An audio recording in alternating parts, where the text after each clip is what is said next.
Thanks for coming. Great win, probably our best all-around effort. Obviously, we had a couple weaknesses in the game, but overall, really proud of our guys. Extremely grateful to Buckeye Nation for one of the best atmospheres I've been a part of in 29 years, whatever it's been. So extremely grateful to all involved, most importantly our students. Champions for the game on defense, Tommy Shutt, who, by the way, just had surgery. He'll be out on a wrist. He should be back in a couple weeks. He's out for this game. Hope to get him back because he played very well. Had a sack, had tackle for loss. This is all with, by the way, a broken bone in his wrist. We found out middle of last week. It was his decision to do the best he could, and obviously a big game. He wanted to play in it, and he did very well. Really impressed with what's happened to Tommy Shutt. You know, he's been a guy that underachieved for a while, but really good family, good people. Great story for Tommy. Adolphus Washington played very disruptive. 2 tackles for loss, 2 sacks, 2 tackles, quarterback pressures, and him and Bosa were very disruptive in their throw game. They had 25 called drop-back passes and only 13. They were scrambles and sacks, and our guys did very well against that. Darren Lee, compared to a year ago where they threw it 50-some times, so very good. Darren Lee graded out a champion. Von Bell graded out a champion, and defensive player of the game was Joey Bosa. Just dominant. You know, we moved him around, played him inside. That gives a guy like Hubbard a chance to get on the field a little bit, which is he's earned that right, and played very well. Offense, 3 receivers graded out a champion. Michael Thomas, Jalen, and Braxton all graded out champion. Did not throw the ball near what I'd like to do, but they were very efficient, and once again Braxton continues to become a wide receiver and did a nice job blocking downfield, and just overall responsibilities as a receiver. Offensive line they were really the player of the game. They did an excellent job. Pat Elflein, Jacoby Bourne, and Billy Price all played graded out champions. 2 tight ends again. Marcus Ball played his most extensive time at receiver, with Dontre being dinged up a little bit. His foot's still bothering him, and we have 5 receivers out for that game, and we're still very effective, and Marcus Ball played well. Nick Vanette played well also. Running back, Zeke graded out a champion. You know, just I think he's getting a recognition. I hear he does. On Braxton's long run, he went and chopped a linebacker, and just his effort someday that kid's not going to be with us, and we're going to miss as much as his excellent running ability, his toughness and selflessness without the ball. Players of the game, 2 of them, players of the game. J.T. Barrett graded out very well, over 90%. And Taylor Decker, our captain, played probably his best game. Played very, very well. Special teams guys that did well are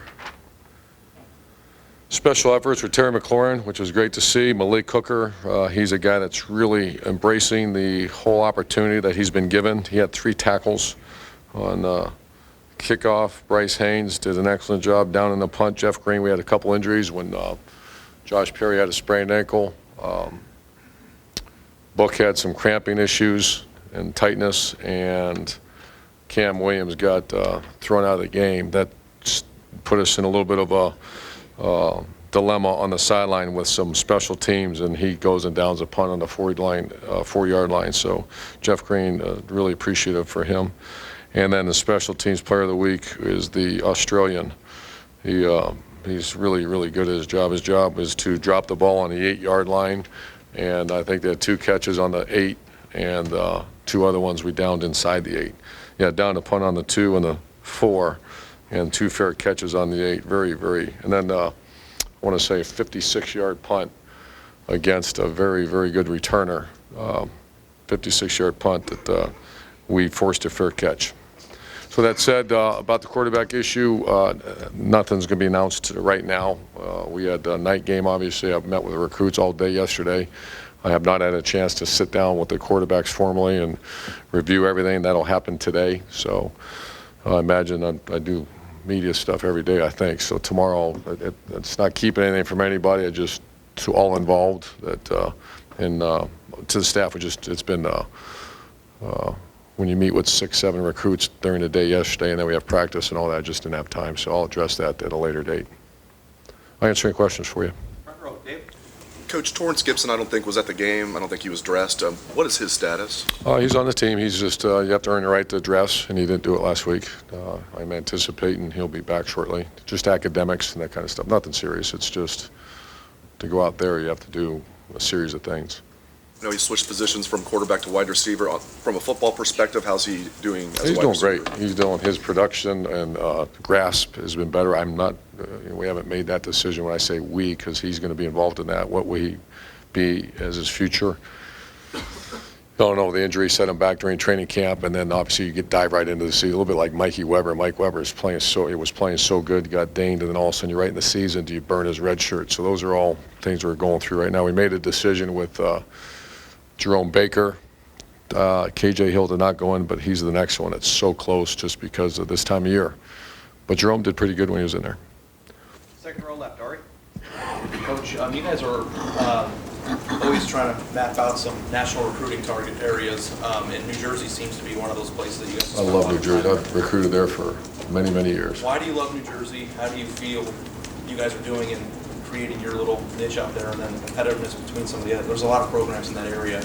Yeah. To pick that place. Why is that so? Well, I think it's very much like Ohio. I think the respect I have for the high school coaches, the seriousness that they take in not just coaching football, but you know, you get those really good New Jersey high schools, man. It's I think where it's a lot like here. You know, about the attention to detail, about the academic, about the character, about all the things that you look for, and that's normally what my history is. That's what you get out of New Jersey, and that's why we love it. When you have Michigan in there, Penn State, obviously Rutgers is there, and then Virginia Yeah. schools. It's a very competitive area for a place that you love and a place that you're trying to, you know, infiltrate as a territory for you guys. How tough is it to do that when there's so many other schools? It's tough, but I think we've done okay. Probably not great, not good enough. You know, you got Noah Brown, who would have had, you know, he's one of our top players. You got Curtis Samus from New York. You got a kid named Kevin Feeder that's going to be a fine player, offensive tackle. Oh, I'm sure there's another couple guys from Jersey area, but that's it, and it's always been Ohio State.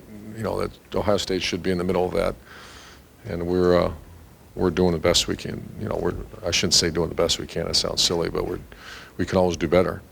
Because I personally, first, I love going really good delis out there too when you go to Jersey.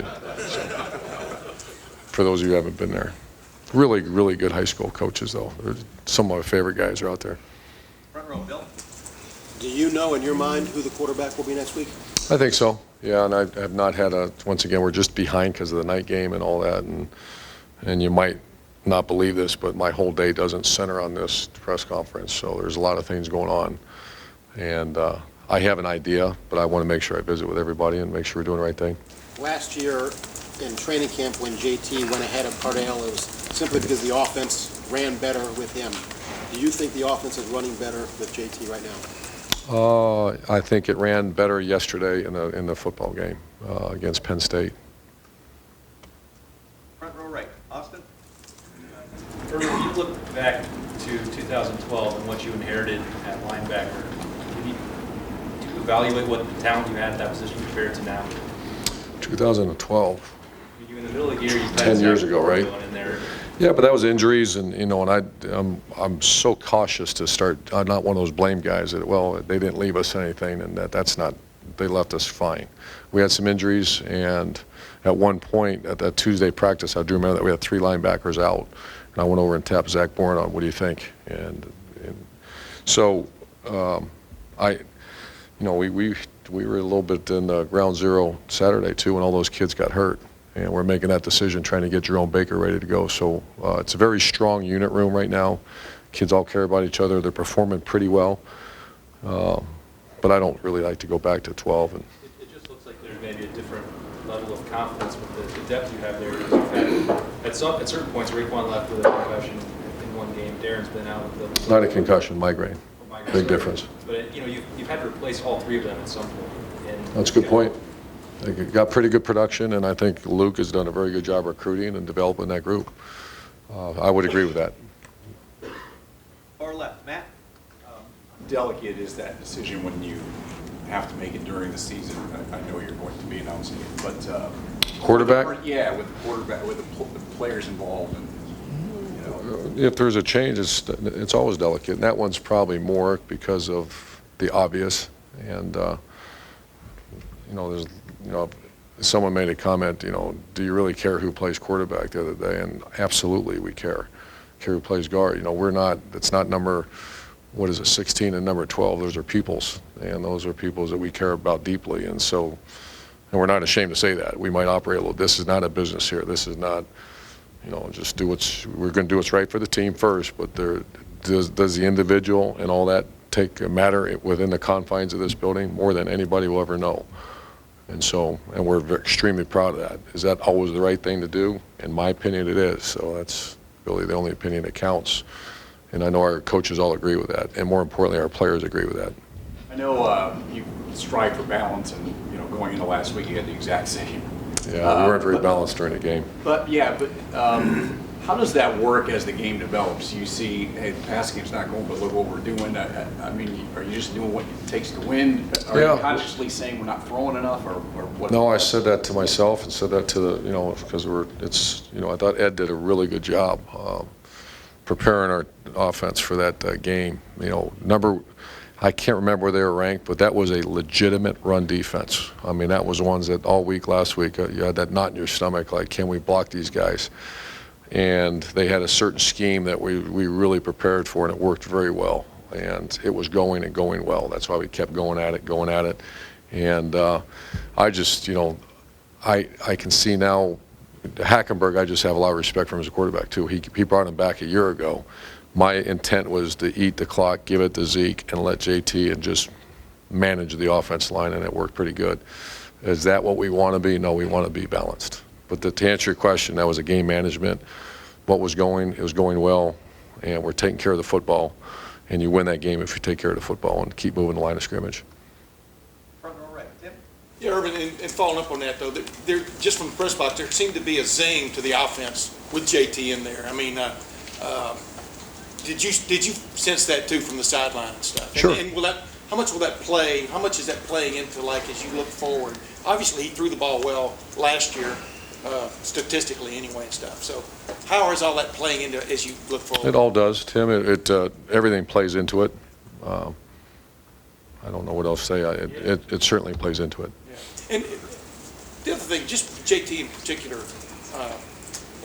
have you been impressed by the way he's kept his mind on the game? I mean, yeah.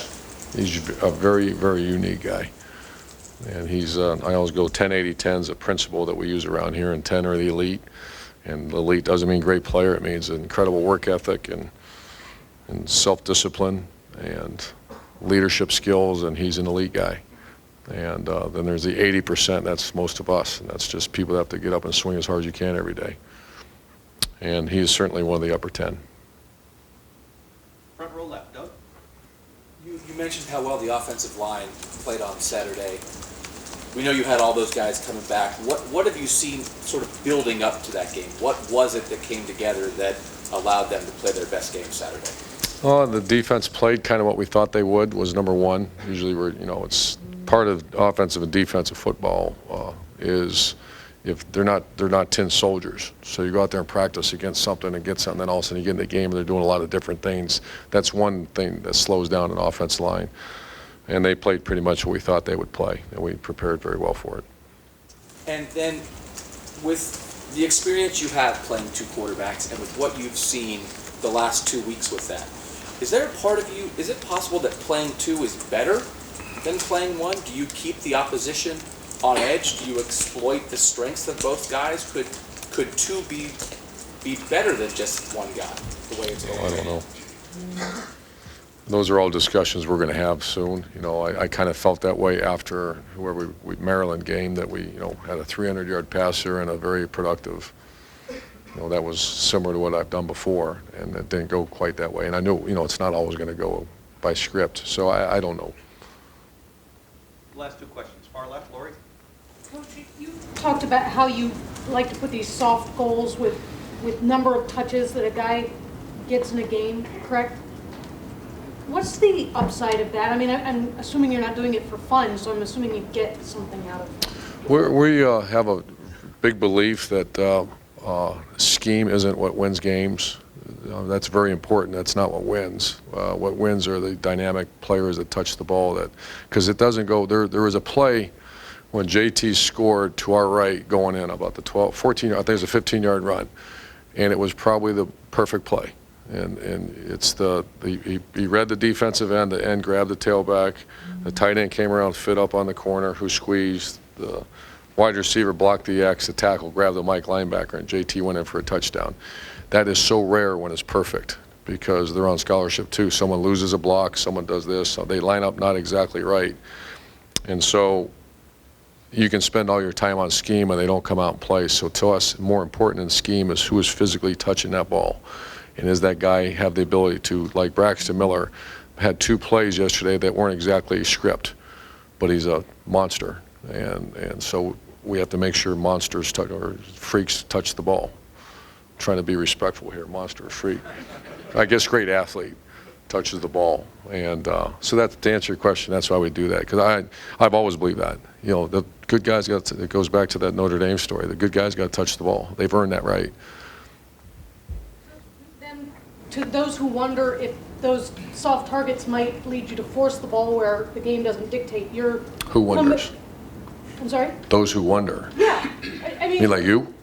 I didn't assume I was smarter than a national championship coach. I just didn't. I thought there might be a temptation to force the ball, but your comeback would be. It's a great point. There is, and I think the overriding is that when they do touch it, it's dynamic. So there is a little bit of a consternation to that, a lot of effort to get that done, and it's really cool to have those options. That there are pieces that you want to touch the ball. So I'm not trying to be disrespectful, but that is a big part of it. What we do.